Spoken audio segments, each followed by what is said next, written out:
목인의 감각은 실로 예민했다. 왕강의 치명적인 일격을 번개처럼 들어 막아내더니 왼손을 주먹 쥐어 내질렀다. 속도가 너무 빨라 눈으로도 따라가기 힘들 지경이었다. 수호 목인이 이렇게 사납다니. 유은종에 입문한 지 얼마 되지 않은 외문제자 몇 명은 겁에 질려 숨을 삼켰다. 엽천 역시 감탄을 금치 못했다. 생명기의 파동은 전혀 없는데도 동작과 자세는 정확하고 안정적이었기 때문이다. 순식간에 왕강의 왼다리가 굽혀지며 무릎으로 수호 목인의 두 번째 공격을 받아냈다. 그는 그 반동을 이용해 땅을 차고 뒤로 물러나 5걸음 떨어진 곳에 안정적으로 착지했다. 거리 차를 벌린 뒤 왕강은 힘만으로는 상대를 이길 수 없다는 걸 깨달았다. 남은 방법은 기습뿐이었다. 상명출해. 수호 목인이 추격해오자 왕강은 권력판을 던져버리고 자신이 가장 자신 있는 교복권을 펼쳐들었다. 두 팔이 교차하며 비틀리는데 마치 두 마리의 흉악한 교룡이 몸을 틀며 폭풍우를 일으키는 듯한 기세였다. 목인의 주먹이 단단히 묶였다. 왕강은 싸늘하게 한번 호통치고 두 손으로 상대의 주먹을 밀어올리며 허공에서 한 발을 차올렸다. 유성퇴. 거대한 힘을 실은 일격이 수호 목인을 넘어뜨렸다. 옆에서 지켜보던 고시관이 곧장 외쳤다. 통과. 이곳과 달리 다른 구역에서는 연달아 실패라는 말만 울려 퍼지고 있었다. 곧 첫 번째 조회 시험이 끝났다. 통과한 이는 단 4명, 나머지는 전원 탈락하여 아쉬움 속에 물러나야 했다. 수호 목인이 어떤 나무로 만들어졌는지는 알 수 없지만 거의 상처도 나지 않았다. 쓰러뜨리기만 하면 통과지만 그조차 쉽지 않아 많은 이가 탈진해 나가 떨어졌다. 잠시 후 두 번째 조도 마무리되었는데 통과자는 1명뿐. 세 번째 조는 5명, 네 번째 조는 3명, 5번째 조는 단 1명도 없었다. 120번째 조 오종민과 장호연이 동시에 걸어 나왔다. 둘은 서로 눈빛을 주고받고 차갑게 앞으로 나섰다. 수호 목인을 마주한 순간 두 사람은 거의 동시에 움직였다. 오종민의 몸이 번쩍하며 귀신같이 목인의 품 안으로 파고들었다. 오른손바닥이 번개처럼 들러붙으며 강하게 흔들자 수호 목인은 집더미처럼 날아가고 말았다. 그의 가슴엔 손바닥 자국이 깊이 패였는데 그 한 장의 위력이 얼마나 순정하고 강력했는지 보여주는 증거였다. 장호연도 조금도 뒤지지 않았다. 그는 몸을 길게 뻗으며 10m나 되는 거리를 단숨에 뛰어넘었다. 5손가락을 벌려 목인의 머리를 움켜쥔 뒤 단숨에 몸을 돌려 손을 휘둘렀다. 수호 목인은 10여 미터나 날아갔다. 맙서사, 수호 목인 미묘살이네. 사람들은 눈이 휘둥그레졌다. 오종민의 근접 일장도 충분히 대단했지만 장호연은 그보다 더했다. 수호 목인은 그의 소나귀에서 갓걸음마를 시작한 아이처럼 가벼워 보였다. 123번째 조, 엽천이 등장했다. 오종민과 장호연 같은 괴랄한 속도는 없었지만 엽천의 동작은 정교했다. 세 권 두 퇴로 수호 목인을 무너뜨리고 무난히 통과했다. 첫 번째 시험이 끝나자 림 장로가 자리에서 일어나 말했다. 총 365명이 통과했다. 이제 두 번째 시험, 목인경으로 들어가도록 하라. 호연아, 이번에 나를 위해 3위를 양보받을 수 있도록 좀 도와줘야 하지 않겠나? 장호연 옆에서 건장한 소년이 긴장된 표정으로 물었다. 장호연은 아무렇지 않게 말했다. 사촌형은 걱정 마세요. 형님 실력이라면 목인경을 통과하는 건 어렵지 않아요. 문제는 순위를 가져오는 거죠. 적당한 때에 제가 다른 사람들을 막아드리면 됩니다. 그렇다면 다행이다. 이 소녀는 장호연의 사촌형으로 유은종에 먼저 입문했다. 과거 목인경 시험에 참가했지만 32밖에 머물러 10강에도 들지 못했다. 이번에 3위를 차지한다면 인간급 고개 공법 1권, 인간급 고개 무기술 1권, 청옥로한 3알을 받을 수 있어 응징경까지 무난히 갈 수 있는 기반이 된다. 이때 장호연이 음성을 낮춰 말했다. 하지만 너무 노골적으로 하면 안 돼요. 규칙이 있으니까요. 알고 있다. 설령 내 도움이 없어도 나는 10강 안에는 충분히 들어갈 자신이 있다. 그럼 됐네요. 들어갑시다.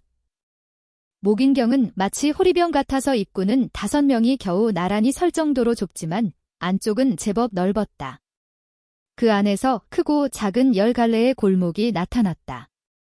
365명이 10무리로 나뉘어 각자 골목 하나를 선택해 들어갔다. 펑, 펑, 펑. 엽천이 선택한 골목에서는 양쪽 벽과 바닥이 갑자기 갈라지며 수호목인과 목인 도객들이 뛰쳐나왔다. 목도로 휘두르며 바람을 가르고 5, 6명이 단숨에 쓰러졌다. 온통 비명과 비명이 이어졌다. 엽천은 한 목인 도객의 공격을 피하며 허리에 있던 성간검을 곧바로 뽑아 상대의 목도를 베어냈다. 몸을 낮추고 빈틈을 파고들며 눈 깜짝할 새 앞으로 치고 나갔다. 위험하군. 인원도 점점 줄어들어 30, 40명이던 것이 이젠 20명 남짓이야. 앞으로 골목도 5개나 더 있는데 4, 5명씩 또 골목을 선택해 들어가야 해. 한편 장호연은 발놀림 하나로 허공을 미끄러지듯 지나갔다. 소매자락이 흩날리며 모든 목인과 도객들이 그의 몸을 단 한 번도 붙잡지 못했다. 앞에 3, 4개의 목인이 막아도 가볍게 일장으로 날려버리며 마치 장난처럼 돌파했다.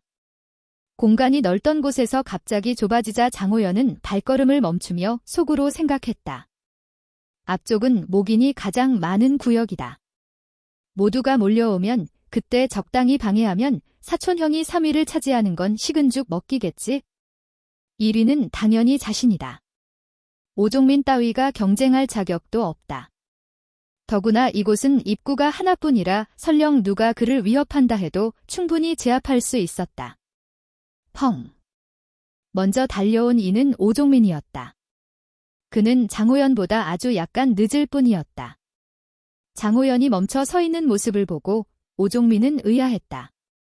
저 자식, 1위를 노린다더니 여기서 날 기다리는 건가? 그럴 리 없지만 만약 사실이라면 너무 오만한 것 아닌가? 의아함과 분노가 섞였지만 오종민은 굳이 시비를 걸 생각은 없었다. 그냥 지나가려는 순간. 잠깐. 장호연이 몸을 비껴서며 길을 막았다. 오종민의 얼굴이 어두워졌다. 무슨 뜻이지? 장하오녀는 냉담하게 말했다. 별 뜻은 없다. 사람 많으면 더 재미있지 않나? 굳이 서두를 필요도 없고. 재미가 있건 없건 나와 무슨 상관이냐. 비켜. 미안하지만 그 요구는 들어줄 수 없다. 죽고 싶나. 오종명은 분노로 터져나왔다. 조금 느려졌던 몸이 순간적으로 폭발하듯 가속하며 오른팔 피부가 붉게 달아오르고 거센 열파가 뿜어져 나왔다. 인급 고개 무공 열화권이었다. 장하오녀는 미소를 머금은 채 그대로 주먹을 맞받아 쳤다. 쿵. 두 주먹이 충돌하자 사방벽과 바닥이 흔들릴 듯 요동했고 강대한 충격파가 사방으로 터져나갔다. 오종명은 팔이 저릿하며 상대의 주먹에서 3갈래의 무거운 힘이 스며들어 오는 것을 느꼈다. 중심이 흐트러지며 3걸음이나 물러났다. 그는 놀란 표정으로 말했다. 유은 삼첩경. 유은 삼첩경은 유은종의 간판 무공이었다. 비록 인급 고개일 뿐이지만 내문 제자들조차 쉽게 버리지 못하는 무공이고 무엇보다 사용자의 실력이 높을수록 3갈래 중첩력이 더욱 강해지는 결코 뒤처지지 않는 무공이었다. 장하오녀는 주먹에 붙은 불꽃을 털어내며 조금 놀란 듯 말했다. 내가 널 너무 약관나 보군. 열화권에서 화기까지 뽑아내다니. 똑같다. 오종명은 더 이상 상대를 가볍게 보지 않았다. 전신의 내기가 극한까지 끌어올려져 조용히 응축되었다. 폭발의 순간만 기다리는 번개의 숨결이었다. 장하오녀는 잠시 멈칫하더니 웃음을 터뜨렸다. 뭐가 똑같다는 건가? 아까 나는 겨우 7할 정도밖에 쓰지 않았다. 그가 이렇게 오만할 자격은 있었다. 13살에 이미 내기를 연기 10층 극한까지 끌어올렸으며 능운공은 5층 최고 경지에 도달했고 유은 삼척경 또한 대성경지였다. 빈틈이라곤 하나도 없는 재능. 그는 응진초입무사라 할지라도 일격이격은 받아낼 수 있다고 생각했는데 하물며 오종명 따위가 눈에 들어올 리 없었다. 오종명은 반박하지 않았다.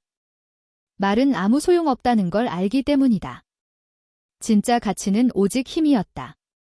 붕. 붉게 타오르는 주먹에서 불꽃이 튀어오르고 불꽃은 곧 옅은 화염으로 변했다. 그 화염은 뜨겁고 단단한 쇳덩이처럼 그의 주먹을 감싸고 있었다. 오종명은 냉소하며 말했다. 전력을 숨긴 게 너뿐이라고 생각했나?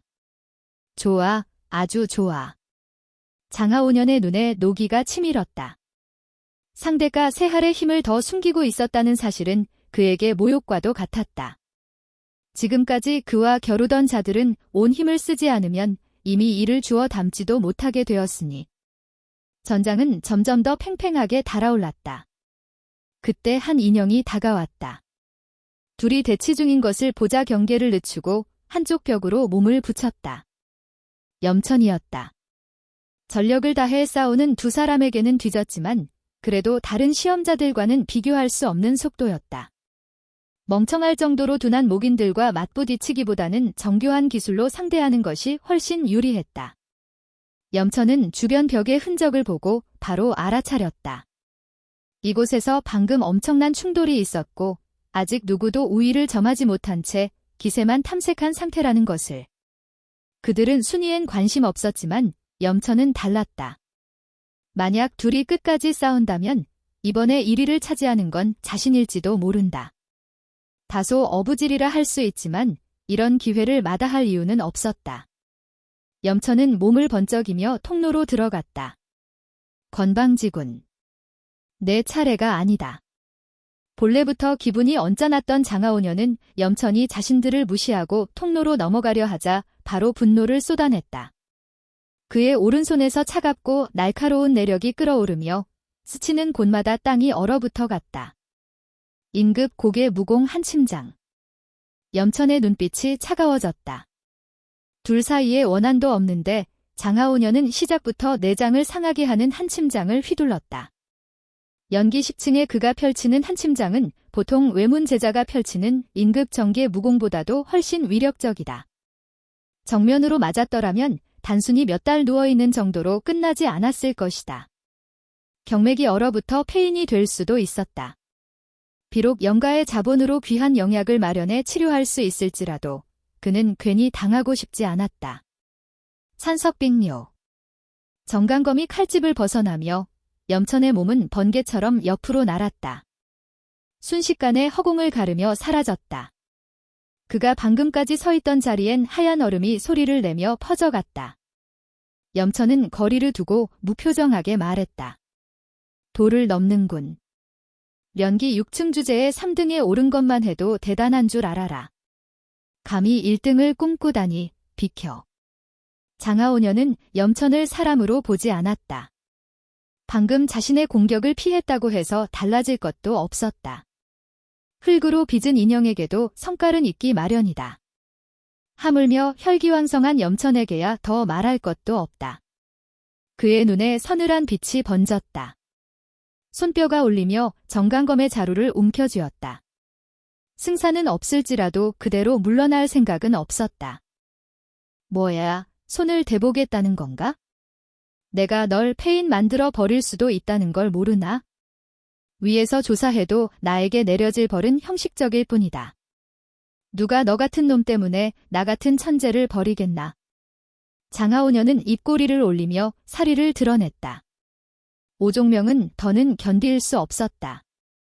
그는 비웃으며 말했다. 참 대단하다. 그럼 한번 보자. 내가 내 앞에서 그를 어떻게 폐인으로 만든다는지. 장하오년의 얼굴이 어둡게 일그러졌다. 오종명, 정말 끝까지 나와 맞서 보겠다는 건가? 나중에 후회하지 마라. 우습군. 내가 무엇을 후회한단 말인가? 그럼 누가 먼저 응진무사가 되는지 두고 보자. 하지만 이 자식은 내가 반드시 폐인으로 만든다. 내가 보고 있는 앞에서. 그의 몸이 길게 뻗어오르며 왼손은 뒤로 감추고 오른손엔 서린 냉기가 넘쳤다. 용호보로 단숨에 염천의 머리를 찍어내리려 했다. 보통 사람이라면 반응조차 할 수 없는 속도였다. 그의 눈엔 염천이 피할 가능성은 없었다. 뼛속을 찌르는 냉기가 다가오자 염천은 다시 한번 극한의 위기를 느꼈다. 단검을 쥔 한 손에서 양손검으로 바꾸며 전신 앞에 무수한 거명을 펼쳐냈다. 차가운 한 빙이 끓는 물을 만난 듯 츠랑하우 에나이인의 장력이 내려치자 거명은 완전히 붕괴했다. 상대의 손바닥이 자신의 가슴에 닿는 것을 본 디프트레는 분노의 외침을 토하며 왼손에 주먹을 움켜쥐고 맞받을 준비를 했다. 금강무량. 이 한 수는 금강권에서 가장 강력한 절기였고 디프트레는 이미 강유일체의 경지까지 연마해 두었다. 지금과 같은 폭로한 심경이 더해지자 위력은 상상을 뛰어넘는 경지까지 치솟았다. 두 사람의 권풍은 아직 부딪히지도 않았는데 이미 파직파직 터지는 굉음이 일었다. 츠랑하우 에나이인은 놀라 눈을 크게 뜬다. 그는 금강권이 이토록 맹렬한 모습을 본 적이 없었다. 사실상 낸 케프 CAO 제2의 권법에 뒤지지 않을 정도였다. 하지만 그렇다고 해서 무엇이 달라지는가? 총량과 품질에서 그는 절대적인 내기 우위를 차지하고 있었다. 꺼져라. 한기가 폭발적으로 뿜어오르며 츠랑하우 에나이인은 다시 한번 힘을 끌어올렸다. 번개 같은 한 장이 디프트렌의 주먹을 내리눌렀다. 펑. 얼음 서리가 산산조각 나며 디프트렌은 즉시 뒤로 밀려났다. 그의 입가에는 붉은 피가 흐르고 방금 전부터 한기가 끊임없이 새어나오던 왼팔은 이미 힘을 쓸 수 없게 되었다. 지금의 디프트렌은 다른 것을 신경 쓸 여력이 없었다.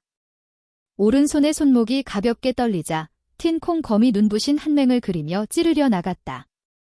사납고도 유연한 검새는 분명 거리상 아주 가까운데도 멀리서 날아오는 듯한 착각을 일으켰다. 츠랑하우 에나이인은 잠시 멍해졌고 뒤에 모아두었던 왼손을 황급히 내밀어 검끝을 붙잡으려 했다. 엔지오 통미는 단번에 상황을 파악했다. 지금 디프트렌이 설령 츠랑하우 에나이인을 상처 입힌다 해도 본인은 완전히 패가 될 것이다. 게다가 자신이 보는 앞에서 패가 되다니 그가 받아들일 리 없었다. 열화무정. 불꽃이 사방으로 튀며 엔지오 통미는 화살처럼 튀어올랐다. 그의 권은 측면에서 츠랑하우 에나이인을 향해 내려갔다. 양쪽에서 동시에 밀어붙이자 츠랑하우 에나이인도 더는 여유를 부릴 수 없었다. 그는 즉시 양팔을 끌어당기고 소매를 늘어뜨리며 몸을 순식간에 한 치만큼 수축시키듯 접어냈다. 찰나 사이 두 사람의 포위를 벗어났다. 낸 케프 CAO 제2의 복법, 산두보. 엔지오 통미는 츠랑하우 에나이인을 제대로 명중시킬 수 있을 거라 기대하지는 않았다. 하지만 상대의 실력은 그를 경계하게 만들기에 충분했다. 랭벤 콩 5층, 루벤 템 디프킨 대성, 한템 총 대성, 거기에 지금 드러난 보법 산두보까지 도대체 또 어떤 강기를 숨기고 있는지 알 수 없을 정도였다. 저 형제, 이름이 무엇인가? 엔지오 통민이 심호흡을 하며 뒤돌아 디프트렌에게 물었다. 디프트렌은 왼팔에 한기를 내기로 지으며 대답했다. 디프트렌이다. 내 이름은 이미 알고 있을 테니 더 말할 필요는 없겠지? 내 권법과 검법 꽤 대단하더군. 조금만 더 했으면 나도 착각할 뻔했다. 아까 디프트렌이 내지른 그 한 권도 그는 분명히 보았다. 비록 츠랑하우 에나이인이 다치지는 않았지만 외문 제자 중에서 그 한 장을 정면으로 받아낼 수 있는 자가 몇이나 되겠는가. 게다가 디프트렌은 겨우 류엔카이 6층이었다. 비웃을 일은 아닐세. 디프트렌은 담담했으나 속으로는 초조했다. 하늘에서 스며드는 듯한 한템 총의 한기는 뼛속에 파고드는 독과 같아 쉽게 제거되지 않았다. 그는 지금에서야 후회가 들었다. 미리 낸 케프충 제2의 공법을 하나 연마했더라면 비록 품질이 츠랑하우 에나이인만큼 높지는 못해도 여기까지 열세이진 않았을 것이다. 적어도 이 한기만큼은 지워낼 수 있었을 텐데.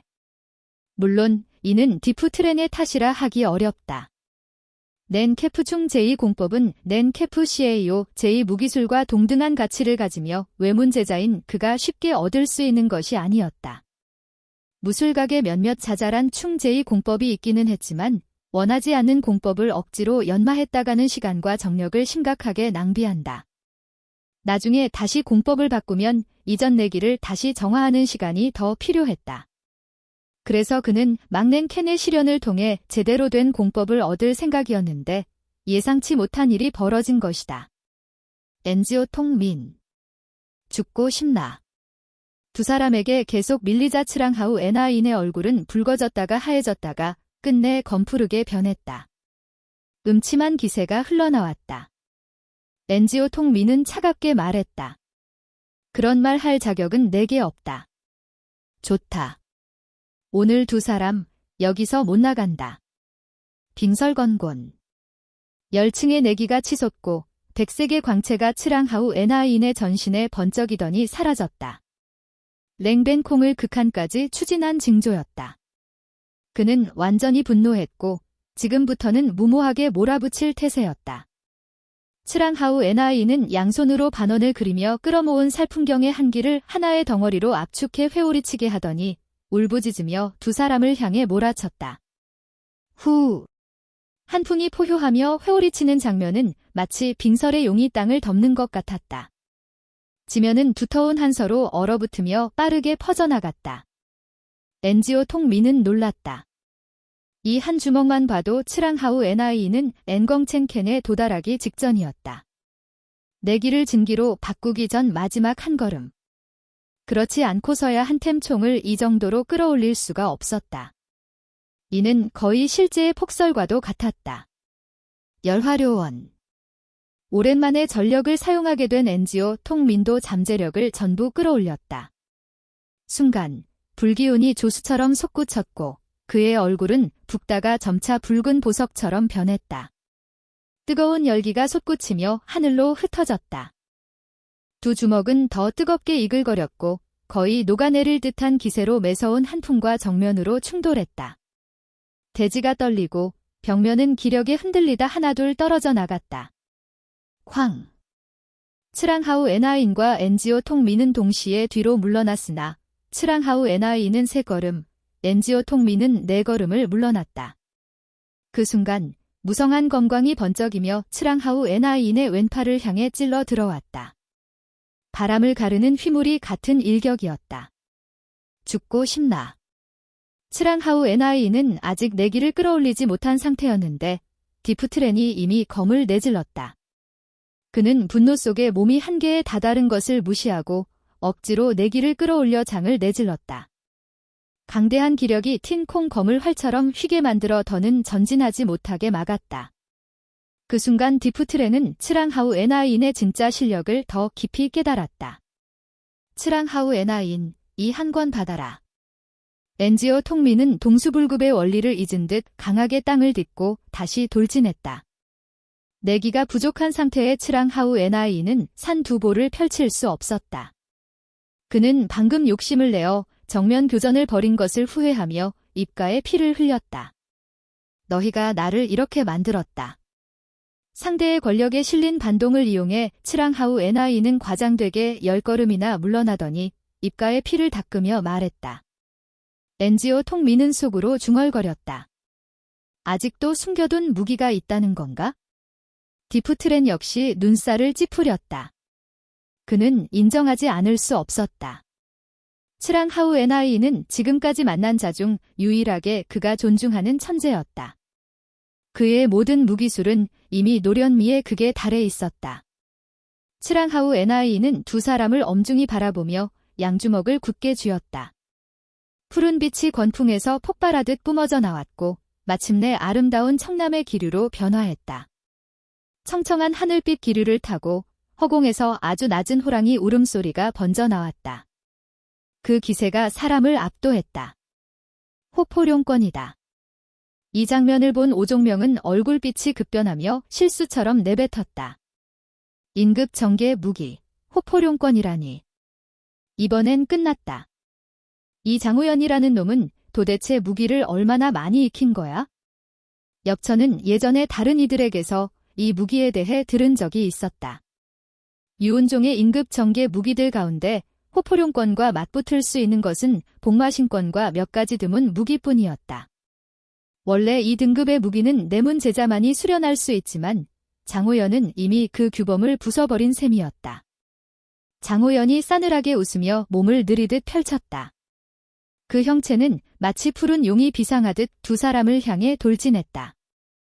허공을 가르는 순간 청색기류가 주먹을 감싸며 전력을 담아 뻗어나갔다. 그 궤적은 빗줄기처럼 화려했고 얼핏 보면 주먹 위에 청룡 한 마리가 포효하며 기세를 떨치는 듯했다. 주먹이 닿기도 전에 오종명과 엽천은 다리가 휘청거질 정도의 압박을 느꼈다. 마치 앞쪽에서 절세의 흉룡이 날아오며 그들의 모든 의지를 짓누르는 듯한 느낌이었다. 저항하지 않으면 기다리는 것은 오직 죽음뿐이었다. 엽천이 움직이려는 순간 오종명이 이미 준비를 마친 것을 알아차렸다. 장호연, 호포룡권 하나 믿고 나를 이길 수 있을 줄 알았느냐? 열화사신 비결. 오종명은 두 손을 모아 정신력을 극도로 끌어올렸다. 장호연의 권세와 정면으로 맞부딪히며 몸을 앞으로 내던졌다. 그가 내지른 주먹은 느려 보였지만 실상은 묵직하게 힘이 응축된 일격이었다. 엽천은 속으로 놀라움을 금치 못했다. 열화사신결은 극도로 강제적인 보조 공법으로 대가로 전내기를 태워 실력을 한 단계 끌어올릴 수 있었다. 하지만 시간이 지나면 몸에 강한 손상이 남고 여러 번 사용하면 폐인이 되는 위험한 비결이었다. 황. 두 주먹이 맞부딪혔고 지면의 자잘한 파편들이 사방으로 튀어올랐다. 단 한순간 뒤 두 사람 모두 허공에서 피를 한 모금 토하며 뒤로 튕겨나갔다. 그러니 내가 무모하게 덤벼드는 건가? 열화사신결을 배웠군. 열화사신결은 등급 자체는 높지 않은 인급 고계였다. 그러나 한 번 펼치면 실력이 크게 상승하는 대신 후유증이 너무 커서 아무도 자주 사용하려 하지 않았고 유은종에서도 금기 무기로 분류되었다. 지금 장호연이 오종명을 그대로 두고 간다고 해도 자신 역시 큰 대가를 치러야 했고 어쩌면 응진 단계 진입에 악영향이 갈 수도 있었다. 오종명이 무언가 말하려던 순간 그의 등 뒤에서 누군가 다가오는 기척이 느껴졌다. 먼저 가겠다. 파직. 열화사신결의 효과가 완전히 사라지기 전 오종명은 속도를 극한까지 끌어올리며 뜨거운 열기를 남기고 통로 속으로 사라졌다. 운은 인정해줘야겠군. 장호연은 엽천에게 교훈을 한 번 주고 싶었지만 지금은 오종명에게 선두를 빼앗길까 두려웠다. 더욱이 방금 받은 부상, 그리고 호포룡권의 과도한 내기 소모로 인해 힘을 쓰기 어려운 상태였다. 결국 의미심장한 말만 남기고 통로 속으로 몸을 던졌다. 엽천은 속으로 싸늘히 웃으며 제자리에서 한기를 계속 밀어냈다. 파박, 파박. 잠시 후 10여 명이 통로 속으로 뛰어들었다. 또 잠시 지나자 엽천은 입에서 마지막 한기를 뱉어내고 검을 움켜쥐었다. 발끝으로 지면을 가볍게 디디며 화살처럼 통로로 들어갔다. 통로 안은 깊은 흑암의 동굴이었다. 목인도객이 튀어나오면 무조건 대어댔다.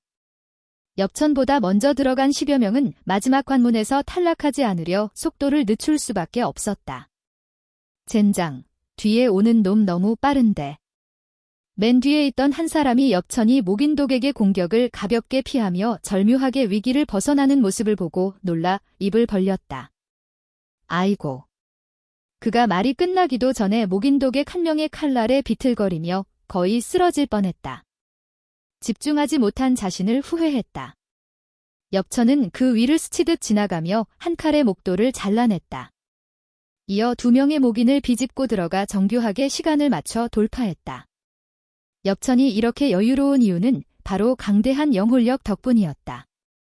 눈을 사용하지 않아도 반경 5m 내의 모든 움직임이 훤히 느껴졌고 정확한 계산을 통해 최적의 경로를 선택해 나아가 시간도 크게 줄일 수 있었다. 5명 추월, 10명 추월, 13명 추월. 엽천은 결국 다시 3위 자리로 복구하며 4위를 멀찍이 뒤로 밀어냈다. 목인경의 출구는 입구와 같은 방향에 있었다. 즉, 참가자들은 그 안에서 커다란 원을 돌며 이동한 셈이었다. 이 목인경의 규모가 얼마나 거대한지 상상조차 어려웠다. 출구가 보이지만 그렇다고 곧바로 관문을 통과하는 것은 아니었다. 출구 앞에는 작은 목인도객 하나가 서 있었다. 붉은 빛이 도는 수백 조각의 목판이 몸을 이루고 있었고 얇은 장도를 들고 있었다. 생기라고는 없어 보이지만 오히려 더욱 위협적인 괴력을 풍기고 있었다. 사삭. 목인도객이 엽천을 향해 달려들었고 속도는 점점 더 빨라졌다. 5걸음 거리에서 장도가 번쩍 내려쳤다. 쨍. 엽천은 정강검이 손에서 튕겨나갈 듯한 충격을 받으며 그 힘에 놀랐다. 한 칼을 막자마자 두 번째 칼이 번개처럼 이어졌다. 빠르고 날카롭기만 한 공격이었다. 탐극. 엽천은 마음을 가다듬고 정강검을 잔잔하게 떨리게 하며 미꾸라지처럼 미끄러져 들어가 괴이한 각도로 목인의 팔꿈치 관절을 찔렀다. 팔을 잘라내진 못했지만 장도를 휘두르지 못하게 만드는 데는 충분했다. 엽천은 곧바로 주먹을 내질러 목인의 가슴을 강하게 가격했다. 꽝. 목인도객이 뒤로 나가 떨어졌다. 관문 통과. 밖에 나오자 임장로가 다소 놀란 표정으로 엽천을 보며 미소를 지었다. 3위를 차지한 것을 축하한다. 여기 청풍옥로환 새알이다. 인급 고개 무기와 공법은 무기각에서 직접 선택해야 한다. 이건 무기각 2층 출입령패다. 딱 한 번만 사용할 수 있다. 청풍옥로환과 령패를 받은 엽천은 안도의 한숨을 내쉬었다. 3위를 차지한다는 것이 결코 쉬운 일이 아니었다. 오종명이 걸으며 크게 웃었다. 인급 고개 공법이 있느냐 없느냐는 완전히 다른 경지다. 앞으로 내 실력은 아마 내 등을 바짝 뒤쫓게 될 거다. 엽천은 련기 6중 천력으로 장호연의 일격을 막아냈고 배우고 있는 공법도 그리 높은 등급이 아니었다. 이런 점들이 오종명의 호기심을 자극했고 그 역시 엽천과 교류하고 싶은 마음이 생겼다. 친구가 한 명 더 늘어나는 편이 적 하나 생기는 것보다 훨씬 나았다. 엽천은 겸손하게 말했다. 그럴 리가? 내가 아니었다면 지금 내가 여기 서 있을 수 있었을지도 모르지? 그 일은 그만 잊자. 나중에 시간이 나면 자주 교류하자. 반드시. 그리고 한 가지 더, 너는 장효연을 조심해야 한다. 비록 나를 어찌하지는 못했지만 혹시 너에게 시비를 걸 수도 있다. 조심해서 나쁠 건 없다. 엽천은 가볍게 고개를 끄덕이며 장효연을 바라보았다. 장효연의 얼굴빛은 한없이 어두웠다. 이번 일은 그야말로 대굴욕이었다. 오종민 앞에서 체면은커녕 사촌형에게 한 약속조차 지키지 못했다. 다만 순유보 덕에 겨우 1등을 차지했을 뿐 그렇지 않았다면 분노로 토혈했을 것이다. 엽천은 장효연 따위에 신경 쓰지 않았다. 인간급 고개 공법을 얻은 이상 짧은 시간 안에 실력을 한 단계 끌어올릴 수 있다. 몇 달만 더 주어진다면 내기가를 연기 7층이나 8층으로 올리고 공법을 최고 경지까지 다져 정면으로 장효연과 부딪혀도 결코 밀리지 않을 것이다. 물론 상대의 호포룡권은 까다롭지만 엽천에게도 인간급 정계의 검법 고풍 13검이 있었다. 이 독특한 검법을 지닌 한 두려울 이유는 없었다. 하룻밤 쉬고 이튿날 새벽 엽천은 다시 무기각을 찾았다. 각을 지키는 장로는 대부분의 내문제자와 전부의 중점제자들을 제외하면 외문제자를 거의 기억하지 못한다. 예를 들어 장효연과 오종민 정도만 알고 있었는데 이상하게도 엽천이 들어서자마자 바로 알아보고 미소로 맞이했다. 엽천은 조금 의아했지만 공손히 인사했다. 장로님, 평안하십니까? 수자 장로는 고개를 끄덕이며 장로답게 말했다. 무기란 많다고 좋은 것이 아니다. 욕심부리면 탈이 난다는 말의 뜻을 알고 있겠지? 엽천은 그 의도가 무엇인지 당연히 알고 있어 쓴웃음을 지었다. 장로님, 제자는 2층으로 올라가겠습니다. 이것이 영패입니다. 엽천이 영패를 내밀자 장로의 눈이 크게 떠졌다. 영패. 뭐라고? 목인경 실현에서 3등을 차지했다고? 예. 수좌 장로는 잠시 머뭇거리다 조심스레 물었다. 정말로 고풍 13검을 익힌 것이냐? 엽천은 담담히 고개를 끄덕였다. 장로는 여전히 믿기 어렵다는 표정이었으나 믿지 않을 수도 없었다. 불완전한 고풍 13검만으로 3등을 차지한다는 것은 지나치게 간단해 보였다. 상대의 련기 6층 중기 실력만 놓고 본다면 더욱 그랬다. 더 묻는 것은 예의가 아니었기에 장로는 그만 입을 다물고 가볍게 일렀다. 2층에 올라가는 자들은 모두 내문제자와 중점제자들이다. 외문제자인 너를 보고 크든 작든 오만한 태도를 내비칠 것이다. 절대 그들을 자극하지 마라. 그리고 너는 정식 내문제자가 아니니 반드시 각식에 한 번 안에 내려와야 한다. 얼른 비급을 고르거라. 명심하겠습니다. 엽천은 이 규율을 잘 알고 있었다. 내문과 외문의 지위는 엄연히 다르고 충돌이 일어나면 손해보는 쪽은 언제나 외문제자다. 한각 안에 고르도록 한 것도 외문제자가 몰래 다른 비급을 암기하는 일을 방지하기 위함이었다. 층계는 왼편 깊숙한 곳에 있었고 엽천은 자연스레 그쪽으로 향했다. 2층에 올라서자 엄청난 압력이 사방에서 밀려왔다. 고개를 들자 한층 전체에 10여 명이 있었다. 어떤 이는 비급을 집중해 읽고 어떤 이는 조용히 대화를 나누고 어떤 이는 여러 권을 비교하며 골라내고 있었다. 모두 20살을 넘지 않은 듯했고 어린 편인 자들은 엽천과 비슷한 나이였다. 그 누구도 평범해 보이지 않는 시면 같은 기운을 풍기고 있었다. 그들 모두 내문제자였다. 가까이 있던 한 사람이 무심히 고개를 돌렸다가 얼굴에 엷은 의문을 띠고는 곧 무언가 떠올린 듯 작게 중얼거렸다. 맞다. 어제 목인경 실현이 있었지? 이 녀석은 식강 안에 든 모양이군. 그는 다시 자신이 읽던 비급에 시선을 돌렸고 더는 엽천을 신경 쓰지 않았다. 엽천은 몇 걸음 더 걸어 주변을 둘러보았다. 배치는 1층과 크게 다르지 않았지만 훨씬 고전적이고 웅장했다. 책장은 평범한 목재가 아니라 금 한 양보다 귀한 향나무로 만들어졌고 은은하면서도 깊은 향기가 마음을 안정시키는 효과가 있었다. 책장은 5단으로 되어 있었고 아래 3단에는 인간급 고개 비급이, 위에 2단에는 인간급 정계 비급이 각각 5권, 많아야 7권씩 꽂혀 있었다. 옆면에는 각 분류가 적혀 있었다. 수련 공법류, 보조 공법류, 신법류, 공격류, 방어류 등등. 시간을 지체할 수 없었다. 엽천에게 주어진 시간은 단 한각. 먼저 공격 신법 구역으로 향한 엽천은 한 권을 집어 제목을 확인한 뒤 내려놓고 다시 다른 것을 집었다. 수십 권을 훑은 끝에 진정 눈에 들어온 것은 9권뿐이었다. 열화권, 공격 신법, 순유보, 신법, 원기강, 방어 신법, 팔보간천, 신법, 무상반격, 방어 공격 신법, 금연공, 신법, 사부노렬권, 공격 신법, 발검술, 공격 신법, 고목인, 공격 신법. 이 9신법은 인간급 고개 중 최고는 아닐지 몰라도 엽천에게 가장 잘 맞았다. 그래서 더욱 마음이 흔들렸다. 열화권은 오종민이 주로 수련한 신법으로 위력은 말할 필요도 없다. 대성경지에 이르면 화기까지 스스로 생겨 치명상을 입힌다.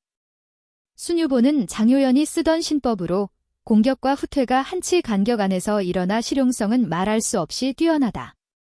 팔보간천은 8걸음 안에서 폭발적인 속도를 끌어올리는 신법으로 추격전에선 탁월한 선택이다. 원기강은 기묘한 신법으로 내기를 이용해 특수한 원기를 길러 평소 체내에 저장해 두었다가 적을 마주한 순간 자동으로 실체화되어 몸을 지켜준다.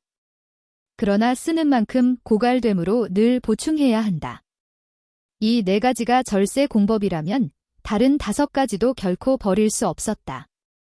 무상반격은 방어 신법이라 되어 있으나 실은 공격 신법에 가깝다. 후발선제, 기회를 읽어내기, 내가 먼저 읽고 움직임을 끄는 방어로 반격을 완성하는 독특한 기술이다. 적이 강하면 나도 강하고, 적이 약하면 나도 약하며, 적이 움직이지 않으면 나도 움직이지 않는다. 익히기만 하면 단독으로도 설 수 있을 만큼 까다롭고 깊다. 금연공은 일종의 경공술로 대성에 이르면 허공을 100m 넘게 날아가듯 건너뛰며 몸은 기러기보다 가볍다. 사부 노렬권을 읽는 순간 엽천은 저도 모르게 감탄했다. 이 신법은 강렬하고 패도적이기만 할 뿐 강 속의 부드러움은 단 한 톨도 없다. 한 번 주먹을 내지르면 목표는 반드시 5조각으로 부서진다. 극강의 강기이며 동시에 극단 그 자체였다.